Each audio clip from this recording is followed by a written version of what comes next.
Okay then, so now we've created our template and it's all looking nice in the browser. Now we can start to add the functionality to this. So I want to start with this form at the bottom to add a new to-do. So when we type something in here and then press enter, it doesn't reload the page. Instead, it adds that to-do to the list. So to do this, we first of all need to get a reference to this form field right here. So inside the HTML, we can see this form has a class of add. So we'll get a reference to this form first of all. So inside app.js, let's create a new constant called add form and set it equal to document.query selector. And we want the .add class. So that gets us the reference to the form. Now we need to attach an event listener, a submit event listener to this form. So we'll say add form, .add event listener, and then we're listening for the submit event.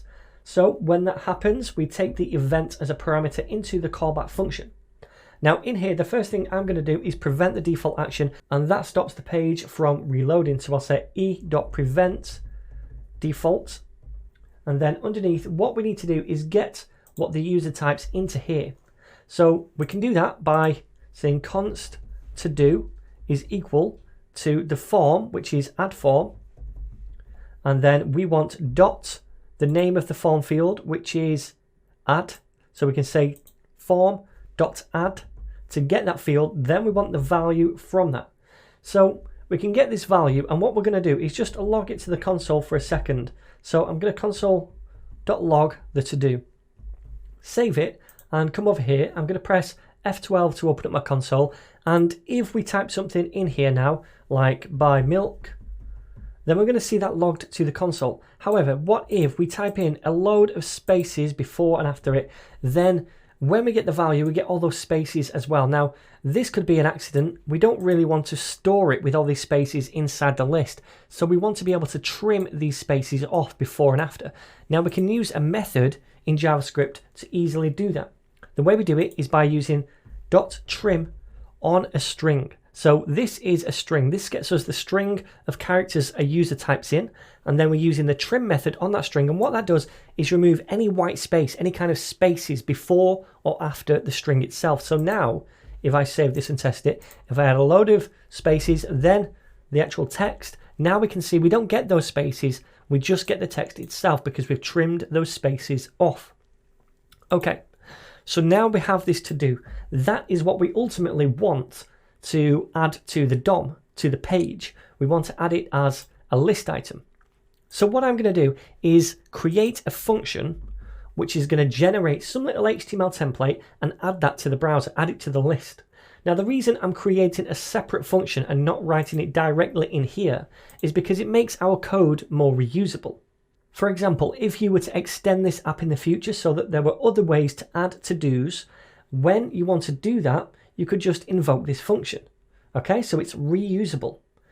You don't have to work this way, but I just want to show you a few ways we can work. So anyway, let's create this function.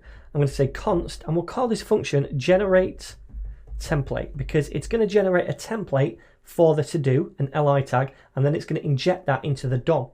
So we'll set that equal to a function, and inside this function, we want to do something. Now, what we're ultimately going to be doing is passing in this to-do. In fact, we'll call the function here. We'll say we want to generate a template, and we want to pass in the to-do right here that a user has typed in. So we're going to pass in that text, we're going to receive it here, and since there's just one parameter, we can now delete those parentheses if we want to. And inside here, what we need to do is generate a template, an HTML template, and output this inside it.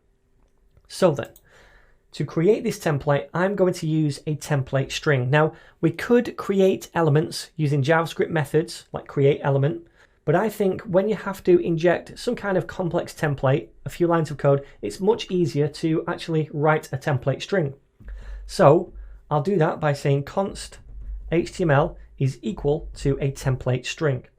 Now inside here, what do we want the template to be? Well, it's going to be one of these things, one of these li tags right here. So all we really need to do is copy this dude and paste it inside here.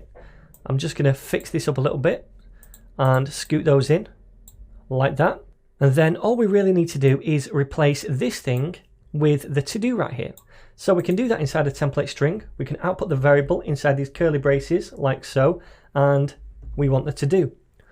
So that there is our template, and now we want to take this and inject it into the UL inside this thing right here. So first of all, we need a reference to that UL. So we'll store that in a constant called list and set it equal to documents.query selector, and then we want the .todos. That was the class of the UL right here. It has a class of to-dos. So let me now come down here and say we can get that list, and we can say .inner HTML is now plus equals. We don't use equals because that completely overwrites the current HTML. We don't want to do that. We just want to add a new bit of HTML. We want to append to it. So we use plus equals, and we take the HTML, oops, not uppercase, this thing right here that we just created. So it takes this template string and it adds it to the HTML of the list. So we have this list and it has some inner HTML, which is all this. All we're doing is adding to that at the bottom with a new li tag and the stuff in between. So if we now save this, what we're doing is listing for the submit event, getting the value a user types in and trimming it.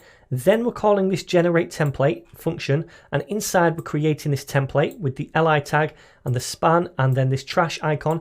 Inside the span we're outputting that to do, which a user types in.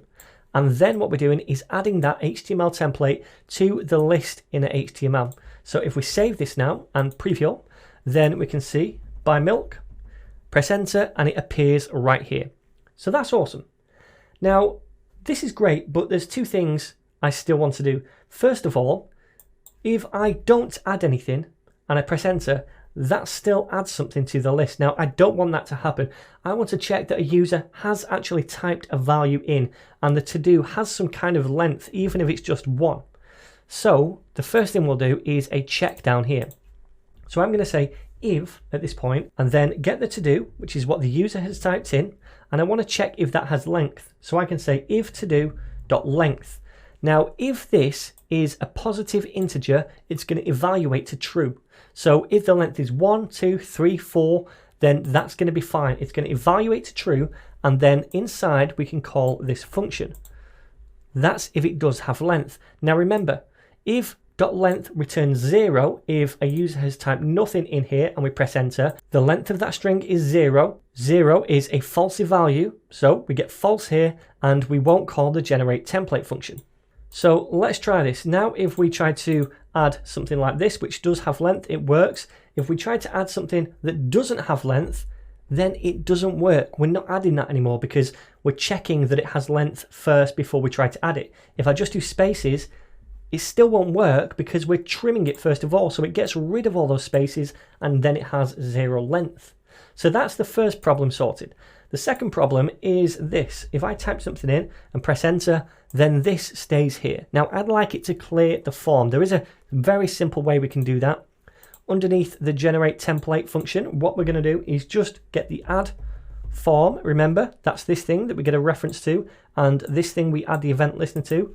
We get that form and we use a method on it called reset. So we can use this method on forms that we query on the DOM, and what that does is reset all the input fields inside that form. So if I save it now and try this, buy some milk, press enter, and now it works, and still we can't add empty to-dos. So there we go, my friends. That's the first step done. We have successfully now hooked up this part of the application so we can add new to-dos. The next thing I'd like to do is be able to delete to-dos when we click on these icons, and we'll do that in the next lecture.